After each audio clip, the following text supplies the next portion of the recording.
Soft tennis खिलाड़ियों ने किया देवास का नाम रोशन, दक्षिण कोरिया में जीता कांस्य पदक। सिवनी में कराटे खिलाड़ियों ने अंतर्राष्ट्रीय प्रतियोगिता में जीता मेडल, छपारा पहुंचने पर हुआ भव्य स्वागत।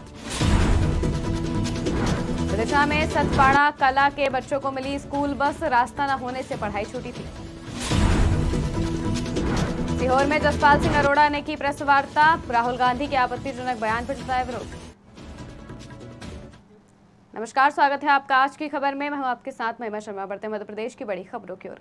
दक्षिण कोरिया में आयोजित 17वीं विश्व सॉफ्ट टेनिस चैंपियनशिप में देवास के अंतर्राष्ट्रीय खिलाड़ी जय मीणा और आद्या तिवारी ने भारतीय टीम का नेतृत्व करते हुए सॉफ्ट टेनिस प्रतियोगिता में इतिहास रचते हुए चीनी खिलाड़ियों को पीछे कर दिया है। बता दें कि विजेताओं ने कांस्य पदक जीतकर देवास का नाम रोशन किया है, जिसके बाद विजेताओं का देवास लौटने पर जोरदार स्वागत हुआ, जिसमें उन्होंने खुशी जताते हुए जीत का श्रेय अपने कोच और टीम के मेंबर्स को दिया। भारत के लिए खेलना तो हमेशा हर एथलीट का सपना होता है और आज मेडल आया है तो इससे बड़ी फीलिंग नहीं हो सकती। बहुत अच्छा लगा। मैं सारे बच्चों से ये कहना चाहूँगी कि अपने आप पे कभी गिव अप मत करें, भरोसा रखें, क्योंकि मेहनत कभी ना कभी सफल होती है। आज हम सफल हुए हैं, कल आपका दिन है। आप मेहनत करेंगे तो ज़रूर सफल। हमने जब जीता तो हमें कुछ समझ नहीं आया, मैं गिर गई, मैं रोने लगी, भैया रो रहे थे और सामने जब देखा तो सर और टीम वाले सब फ्लैग लेके आ रहे थे, तो उससे बड़ा मोमेंट नहीं था और हमें बहुत खुशी थी कि हमने फाइनली कर दिया, सबको प्रूव किया कि इंडिया भी ला सकती है। ये देवास के 4 खिलाड़ियों ने ये उपलब्धि हासिल की, जिसमें मिक्स डबल्स में जे ने और आध्या ने मिक्स डबल्स में ब्रॉन्ज मेडल हासिल किया है। भारत के लिए, देवास के लिए और मध्य प्रदेश के लिए बहुत गौरव की बात है। इस मेडल को लाने के लिए हम विगत 20 सालों से कठिनाइयों का सामना कर रहे हैं और आज ये 20 साल बाद हमको ये उपलब्धि हासिल हुई है। मुझे ऐसा लगता है कि आप लोगों के माध्यम से इन खिलाड़ियों का नाम मीडिया के माध्यम से जब लोगों के घर घर तक पहुंचेगा, जब हर पेरेंट्स ये सोचेगा कि हमारे बच्चों को भी गलत कामों से छुटकारा मिले और ग्राउंडों पे पहुंचाएं, और मैं सभी पेरेंट्सों से निवेदन करना चाहता हूं, पब्लिक से निवेदन करना चाहता हूं कि अपने बच्चों को कहीं ना कहीं स्पोर्ट्स की लाइन से आप जोड़ें। मध्य प्रदेश के सिवनी जिले के छपारा नगर के कराटे खिलाड़ियों ने अंतर्राष्ट्रीय प्रतियोगिता में शानदार प्रदर्शन करते हुए स्वर्ण, रजत और कांस्य पदक जीते हैं, जिससे कर्नाटक के मैंगलोर से लौटने पर छपारा में खिलाड़ियों का भव्य स्वागत किया गया। इस अवसर पर नगर परिषद अध्यक्ष निशा पटेल सहित स्थानीय नागरिकों ने उनका स्वागत किया। हम विगत बहुत सारे वर्षों से टूर्नामेंट्स जाते हैं।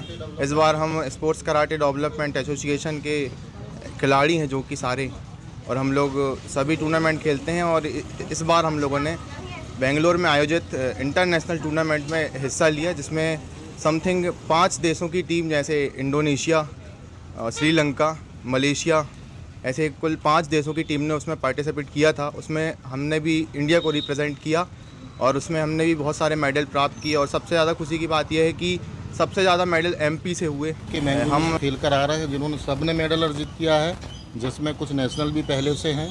और ये सभी एक ग्रुप का माध्यम है, सभी एक दूसरे से जुड़ कर के। और विभागीय कोच होने के नाते मेरी कोशिश रहती है कि स्कूल के छात्रावास के या जो भी हैं छात्र छात्राएँ अपनी दिनचर्या में मोबाइल हटा करके केवल कोई किसी भी स्पोर्ट्स में, मैं नहीं कहता कि कराटे में ही आप करें, किसी भी स्पोर्ट्स में सुबह शाम आप एक खेल ग्राउंड में जाइए और अपना भविष्य बनाइए।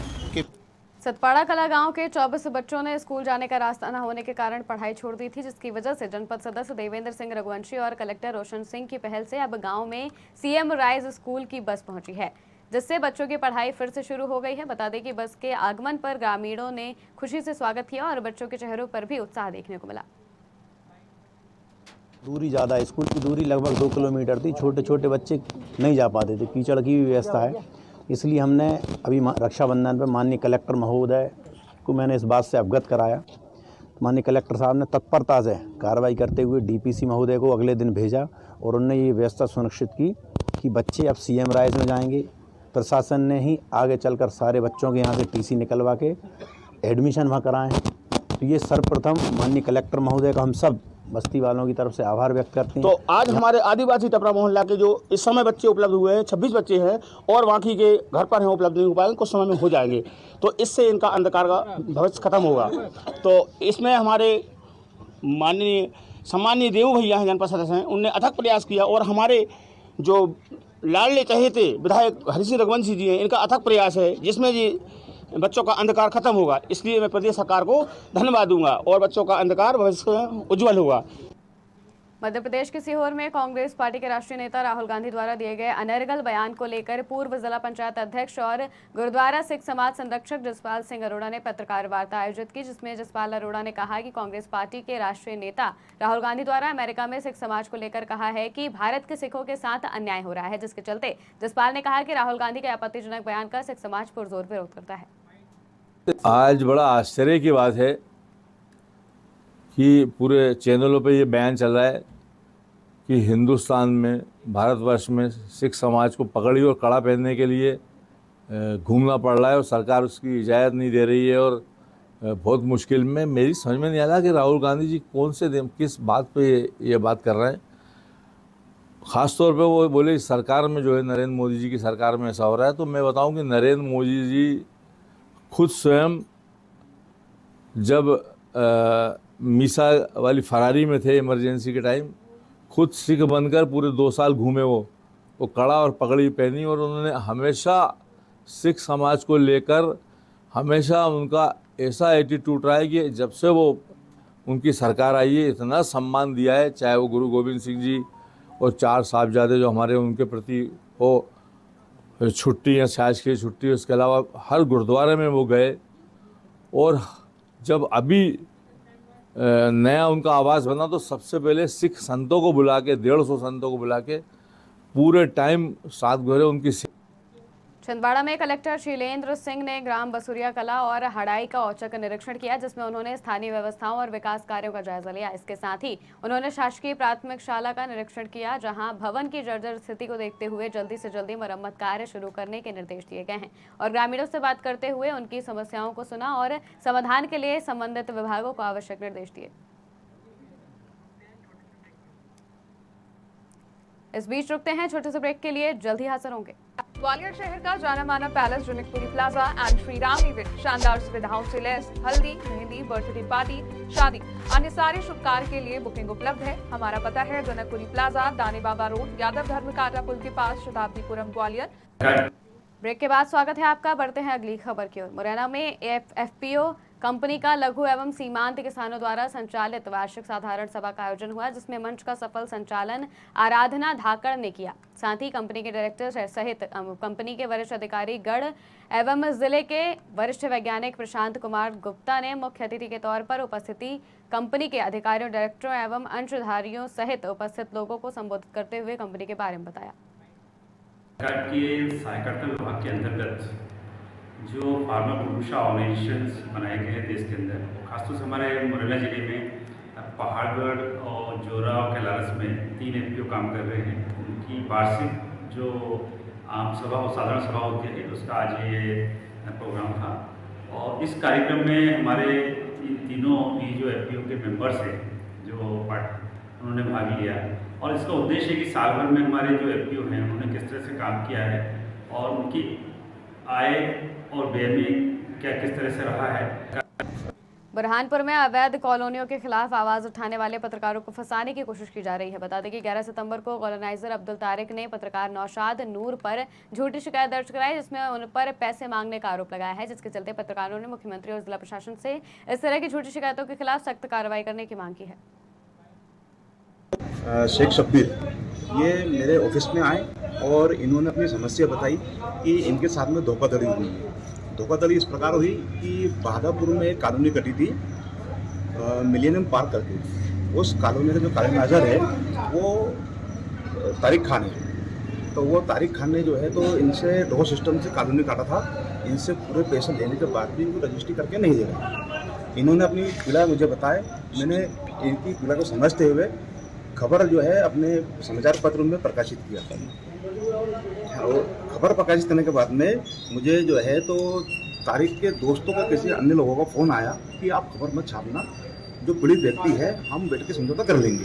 काफ़ी पत्रकार साथियों के द्वारा जो अभी एक आवेदन पत्र दिया है कि नौशाद नूर को अवैध कॉलोनी काटने के संबंध में खबर छापने पर उन्होंने धमकाया, इस तरह का जो शिकायत मिली, जो शिकायत प्राप्त की गई है और इसको जांच के लिए भेजें, जो भी होगी वैधानिक। बालाघाट में लगातार हो रही बारिश से लोग परेशान हैं। बता दें कि जिले के तहसील परसवाड़ा अंतर्गत ग्राम डेंडवा में बारिश की वजह से सड़क पर बने पुल पूरी तरह से क्षतिग्रस्त हो गए हैं, जिसकी वजह से सड़क की मिट्टी किसानों के खेत में लगे धान की फसल को बर्बाद कर रही है, जिसके बाद नुकसान की भरपाई के लिए किसानों ने शासन प्रशासन से गुहार लगाई है। बहुत भारी बारिश तो हुआ है पूरे बालाघाट जिले में। हम वो जो रोड है मुख्यमंत्री प्रधानमंत्री वाला जो रोड है डेंडवा से टिकरिया वाला जो मार्ग है, वो गुणवत्ताहीन पुलिया बनने के कारण या रोड बनने के कारण किसान के जो खेत में जो मिट्टी पूरा दलदला होकर के पूरा डाल दिया है। तो हम चाहते हैं कि शासन प्रशासन से कि किसानों को मुआवजा मिलना चाहिए, क्योंकि मैं खुद जाके निरीक्षण किया हूँ वहाँ पे, और पुलिया की स्थिति भी ख़राब हो गया है और मिट्टी जो है रोड का पूरे ज़मीन में जाके दल गया है, तो किसान के काफ़ी नुकसान हुआ है। हम शासन प्रशासन से चाहते हैं कि उनको मुआवजा मिले। बहुत जैसा कि आप सभी को तो जानकारी है कि 24 घंटा लगातार बारिश हुआ है। इसी दौरान में तेज़ बहाव के चलते सभी किसानों के जो नाला के किनारे किसान का खेत था उसमें पूरा मिट्टी भरा आ गया है। इसका सूचना हमको तत्काल पंचायत में दिए हैं, तो हम तत्काल जाके देखे भी हैं और इस सूचना को हम राजस्व विभाग को दिए हैं और चाहेंगे कि राजस्व विभाग फसल बीमा का योजना उन किसानों को मिलना चाहिए। पन्ना जिले के पवई तहसील अंतर्गत ग्राम पटोरी में बीते 2 दिनों में उल्टी दस्त से 4 बच्चों की मौत हो जाने का मामला सामने आया है, जिसके बाद स्वास्थ्य विभाग को इसकी जानकारी मिलते ही स्वास्थ्य टीम मौके पर पहुंची, जिसके बाद मोहल्ले में बीमार लगभग 1 दर्जन लोगों को एम्बुलेंस से सामुदायिक स्वास्थ्य केंद्र पहुंचाया गया, जहां उनका इलाज जारी है। साथ ही स्वास्थ्य विभाग की टीम ने बीमार लोगों के भोजन एवं पानी के सैंपल ले लिए हैं और जाँच जारी है। दस्त भर भाई है वो बस खत्म हो गए। आप बताइए कोई कछुई भाव नहीं।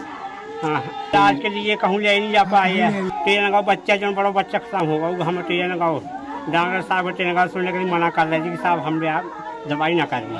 अरे ये सही अगर पास के उन्होंने मना कर रहे कि हम ना जाए मालक घर से मना कर रही जुड़ने। मेरे में आया कि 3 लोगों की मृत्यु हो चुकी है, बाकी इन्फेक्टेड है उल्टी दस्त से, जिसमें हमने अपनी आशा ANM और सुपरवाइजर की टीम पहुँचवाई, जिनने पता किया कि यहाँ फूड पॉइजनिंग हुई है, मतलब कि प्रदूषित खाना खाने की वजह से हुई है। और यहाँ पे जो 3 उनको जांच के विषय में लिया जा रहा है, सैंपल लिया गया है, उनका जांच किया जाएगा लैब के द्वारा। जो भी स्पष्टीकरण आएगा आपको द्वारा भेज दिएगा। जो सीरियस मरीज है उनको वो उनके जो परिजनों से बात हुई है माता जी से उनकी, वो बताती हैं कि उन पास में तालाब है, वहाँ से उन्होंने मच्छी पकड़ी है, जो भी मतलब लाए हैं उसको खाया गया है, उस मतलब कि बना के उसके द्वारा इन्फेक्टेड फूड की वजह से उनकी डेथ हुई। मध्य प्रदेश में डोल 11 के अवसर पर देवास जिले के हाट पीपल्या में नरसिंह घाट पर भगवान नरसिंह की 7.5 किलो वजनी पाषाण मूर्ति भमोरी नदी में तैराई गई। ऐसा 3 बार किया जाएगा। अगर मूर्ति 2 बार तैरती है तो स्थानीय लोगों का मानना है कि प्रतिमा तैरने का अर्थ है कि आने वाला साल अच्छा रहेगा, जिसे देखने के लिए लोग कल हजारों की संख्या में श्रद्धालु इस अद्भुत नजारे को देखने के लिए नरसिंह घाट पर पहुंचेंगे। सिवनी जिले के बरघाट में पुलिस ने अनाज व्यापारी से दिन दहाड़े हुई 2,80,000 रुपए की लूट का खुलासा किया है। बता दें कि पुलिस ने दिन दहाड़े लूट करने वाले 2 आरोपियों को गिरफ्तार कर लिया है। साथ ही पूछताछ के दौरान आरोपियों के पास से 1,35,000 रुपए नकद और हथौड़ी बरामद करते हुए जेल भेज दिया। 2 अपराधी हैं, एक राजा हरदा और एक मंजीत ठाकुर। बरघाट की लूट के मामले में इनकी गिरफ्तारी की गई है और 2,85,000 की लूट इन्होंने की थी। अभी तक इनसे 1,35,000 बरामद किए जा चुके हैं और एक मोटरसाइकिल जो इन्होंने घटना में प्रयुक्त की थी वो जब्त की गई है। एक हथौड़ी जिससे इन्होंने प्रार्थी को चोट पहुंचाई थी वो जब्त की गई है। इनसे और भी पूछताछ की जा रही है। इसी तरह के अपराध और भी किए हैं इन्होंने, जिसके बारे में पूछताछ की जा रही है। विवेचना के बाद और भी पता लगेगा कि इनके खिलाफ कितने अपराध, इनके द्वारा कितने अपराध किए गए हैं और उसी अनुसार कार्रवाई भी की जाएगी। मध्य प्रदेश के मंदसौर में पुलिस ने बड़ी कार्रवाई की है। बता दें कि पुलिस ने मोटरसाइकिल चोरी की बड़ी घटना का खुलासा करते हुए अलग अलग जगह पर चेकिंग के दौरान चोरी की 15 मोटरसाइकिलों के साथ 6 आरोपियों को गिरफ्तार किया है। मंदसौर पुलिस को वाहन चोरों को पकड़ने में एक महत्वपूर्ण सफलता मिली। इसमें 2 थाने वाईडी नगर और कोतवाली के द्वारा जो है अलग अलग मामलों में कार्रवाई करते हुए टोटल जो है वाईडी नगर के द्वारा 4 आरोपियों को पकड़ा गया और कोतवाली के 2 आरोपियों को पकड़ा गया। टोटल जो है इनसे 15 मोटरसाइकिल वो रिकवर किए गए हैं, कीमत करीब 10,05,000 रुपये है। इनके जो है इसमें जो कोतवाली में पकड़ा गया जो आरोपी है इसके जो है पूर्व के भी आपराधिक रिकॉर्ड हैं। इसमें उज्जैन के केस में करीब 8 से 10 रिकॉर्ड है आपराधिक रिकॉर्ड, तो इसकी जानकारी प्राप्त की जा रही है। ये जो बाइक हैं इसमें कुछ मंदसौर के हैं और कुछ जो है अंतर जिला रतलाम, इंदौर, आगर मालवा, उज्जैन इन जिलों के हैं। तो संबंधित ये मोटरसाइकिल अब संबंधित थानों को जानकारी दी जाएगी और अब इन सबको गिरफ्तार करके माननीय न्यायालय के समक्ष प्रस्तुत किया जा रहा है। सिवनी जिला पुलिस के द्वारा नेशनल हाईवे 44 पर लगातार अलग अलग मामलों पर कंटेनर और ट्रकों से आपराधिक प्रवृत्ति और आपत्तिजनक वस्तुओं की सूचना पर कार्रवाई करते हुए नजर आ रही है। बता दें कि पुलिस ने अपने मुखबिर और सूचना तंत्र को इतना मजबूत कर लिया है कि नेशनल हाईवे पर होने वाले अपराधों पर नियंत्रण करने का भरपूर प्रयास और कार्रवाई कर रही है। देखिए, बंद होना तो ठीक नहीं मान सकता मैं, क्योंकि बंद होने के बाद से हमारे यहाँ गऊ कसी और कई अपराधी लोग निर्विघ्न यहाँ से गाड़ियाँ पास करा रहे हैं, लेकिन उसके रहने से भी कुछ ऐसी अनियमितताएँ थी, ज़बरदस्ती अवैध वसूली, जिसको लेके हमारी सरकार, मोहन जी की सरकार ने संज्ञान लिया है। लेकिन अगर वो ऐसा कोई कृत्य ना हो और वो चेक पोस्ट में गाड़ियाँ चेक होना मैं समझता हूँ अति आवश्यक है दो प्रदेशों के बीच में, क्योंकि जिस तरीके से क्राइम करने वाले लोग आराम से पास हो जा रहे हैं बॉर्डर, तो कहीं ना कहीं इसके रहने से फ़ायदा तो था, बहुत फ़ायदा था। चोरी डकैती करने वाले लोग, अवैध धंधे करने वाले लोगों में एक लगाम लगी थी। पुलिस सभी तरह के अपराधों पर कार्रवाई करती है, क्योंकि हाईवे पर यहाँ ये ऐसा हाईवे है जो स्टेट को दूसरे स्टेट से जोड़ता है, मध्य प्रदेश को महाराष्ट्र की बॉर्डर से भी जोड़ता है। तो बॉर्डरिंग स्टेट होने के कारण, बॉर्डरिंग जिला होने के कारण हम लोगों को ज़्यादा अलर्ट रहना पड़ता है। तो हाईवे पर जैसे ही कोई सूचना मिलती है पुलिस के द्वारा तुरंत कार्रवाई की जाती है। मेरे द्वारा अपना सूचना तंत्र भी और गोपनीय सूचना देने वाले लोगों को भी तैयार किया गया है, जिससे जानकारी मिलती है और जानकारी मिलते ही तुरंत कार्रवाई की जाती है। कुछ दिनों पहले अवैध गोवंश परिवहन के प्रकरण की जानकारी मिली थी, उसमें लगातार दबिश देकर तत्काल कार्रवाई की गई थी और बड़ी सफलता भी सिवनी पुलिस को मिली है। मध्य प्रदेश की खबरों में फिलहाल इतना ही। देश और दुनिया की तमाम खबरों के लिए देखते रहिए आज की खबर।